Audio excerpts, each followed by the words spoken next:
자, 1학년은 아직 꿈이 부풀어요. 근데 이제 1학년에서 2학년 올라가면서 내신이 조금 나빠지고 모의고사 성적이 좀 안 나오고 이러면서 이제 점점 더 이제 자기가 가고자 하는 대학들이 이제 좀 축소가 되고 이렇습니다. 결국 이 차이를 얼마나 줄일 것이냐. 두 가지 방법이 있죠. 첫 번째 방법은 뭐죠? 내가 가고 싶은 대학 목표치에 맞게끔 내 능력을 올리는 방법. 생각처럼 잘 안 돼요.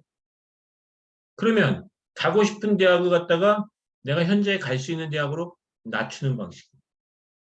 그러면 우리 전형 중에서 가장 확실한 전형은 뭡니까? 수능 전형이에요. 수능 전형은 내가 현재 위치를 갖다 그대로 반영하고 있고 수능 점수는 3학년 때 처음에 봤던 3월 모의고사 혹은 6월 모의고사 점수가 잘 안 바뀌어요. 그건 왜 그러냐 하면 학생의 노력이라는 게 한계가 있어서. 누구나 다 약점이 있는데 사실 저는 약간 뚱뚱하잖아요. 제가 이렇게 살을 빼려고 하는데 아주 많이 노력을 안 하니까 한 두세 달 노력하면 살이 조금 빠졌다가 다시 또 좀 쪘다가 왔다 갔다를 해요. 그러니까 고등학교 3학년 때 학생들이 수능 공부한다는 것은 자신의 한계를 자기가 스스로 정해놓고 그 한계를 넘어갈 수 있는 소위 말하는 극한의 노력을 안 한다. 그러니까 현재의 위치, 갈 수 있는 대학이 수능 전형이 되는 경우가 많아요. 근데 재수를 하면 수능 전형으로 성공을 하잖아요. 그럼 사실 그때는 어떻게 됐냐면 공부를 하는데 얼만큼 한 거예요? 아주 많이 한 거예요. 그러니까 왜 재학생 때는 왜 아주 많이 못하고 재수를 해야지만이 아주 많이 할 거냐. 그런 거에 대한 근본적인 고민을 가지시면 돼요. 그러면 내가 갈 수 있는 대학이 가고 싶은 대학으로 바꿀 때 가장 또 확실한 카드가 수능 전형이에요. 학생부 종합 전형은 학생부 교과 전형보다 유리한 경우도 있고 불리한 경우도 있어요. 기록이 좋아야지 유리하다라고 얘기할 수도 있지만 2학년 내신, 3학년 내신, 학년이 올라갈수록 내신이 좋으면 더 유리해지거든요. 그러니까 그건 무슨 소리죠?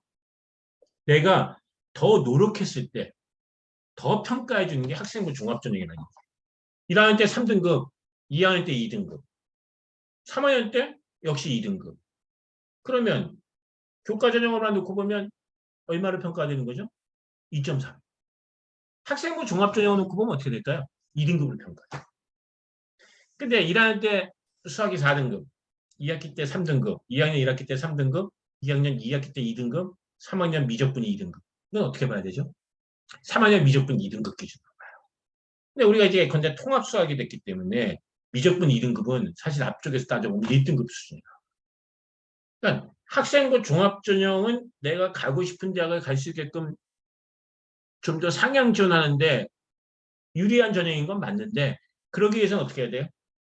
학년 끝부분에 갔을 때 내 노력한 성과가 더 많이 나와줘요. 논술도 그래요. 수리 논술은 수학 성적이 좋은 사람이 유리해요. 수학 내신이요? 아니면 수능 수학, 수능 수학이요. 그럼 수능 수학 성적이 좋다는 얘기는 뭐죠? 내가 졸업할 때쯤 근처쯤 왔을 때 공부를 잘하고 있다는 뜻인 거죠. 그때 공부를 많이 했다는 거죠. 그럴 때는 논술 전형으로 갈 수 있어요. 그러니까 내가 가고 싶은 대학을 간다는 얘기는 뒤에 가서 철이 들었을 때. 내가 갈 수 있는 대학에서 여전히 멈춰져 있는데 갈 수 있는 대학과 가고 싶은 대학에 간극이 멀다면 어떻게 되는 거예요? 아직은 노력이 부족하다. 그럼 이 노력이 부족하면 재학생 때 노력이 부족한 걸로 멈출 것이냐? 그러셔도 되고 그 다음에 대학 가서도 잘해도 되고 아니면 한 번 더 준비를 했어서 내 아이의 한계가 얼만큼인지를 알아봐야 되겠다. 그럴 수도 있다는 거야. 결국 정시가 늘어나고 수능이 늘어나게 되면 재수하는 학생들의 비율은 늘어나요. 재수하는 학생들의 비율이 늘어나게 되면 수능 전형에서 재수생이 차지하는 비율이 늘어나게 돼요. 그래서 3월 모의고사 등급이 수능 등급으로 되지가 않는 거예요. 재학생들끼리만 봤다가 수능 등급을 보면 1등급이었던 학생이 수능날 보면 2등급도 나오고 3등급도 나오고 이게 재수생들이 들어왔어요. 그 재수생들이 작년 전에 공부를 못했던 학생들이에요. 올해 잘하게 된 학생이에요. 그렇게 되면 나도 내년에 더 잘할 수도 있어요. 하지만 올해 더 잘하면 좋지 않을까요? 그렇게 봐야 될 것 같아요. 오늘 이 영상을 보신 어머님들은 그럼 뭘 해야 될까요? 이렇게 입시 정보를 보시는 거 참 좋아요. 그 다음에 아빠랑도 상의하고 이쪽 현직에 있는 사람들을 바탕으로 해서 도대체 그 직업은 앞으로 어떤 일을 하게 되냐, 자녀가 혹시 진로에 대해서 잘못 알고 있는 것이 있는지 진로에 대한 이해를 해보는 거 필요할 것 같아요. 학부모의 역할은 결과적으로는 학생과의 소통, 정서적 안정, 소통과 정서적 안정 없이 시험 잘 보니? 시험 되게 중요하다. 너 왜 공부 그렇게 하니? 절대 성공하지 못해요. 학습 관리는 사실 학생이 하는 건데 학생이 학습 관리를 잘할 수 있게끔 정서적인 안정을 주게끔 끊임없이 소통을 하는 것이 부모의 역할이다라고 봐야 될 것 같아요. 그래서 요 세 개는 부모의 역할이고 이 학습 관리는 엄마가 하는 역할이 아니에요. 아빠가 하는 역할이 아니고 그건 학생이 하는 역할. 입시 정보는 물론 학생도 봐야 되고 엄마도 봐야 되는 역할. 진로는 진로만큼은 아빠가 책임지고 좀 알아봐 주세요. 그것도 되게 좋은 방법 아니겠습니까?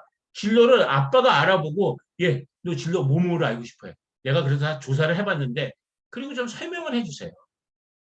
그렇게 되면 엄마, 아빠, 수험생 셋이 하모니를 이루어서 하나의 목표를 향해서 나갈 수 있을 것이다. 이렇게 봅니다.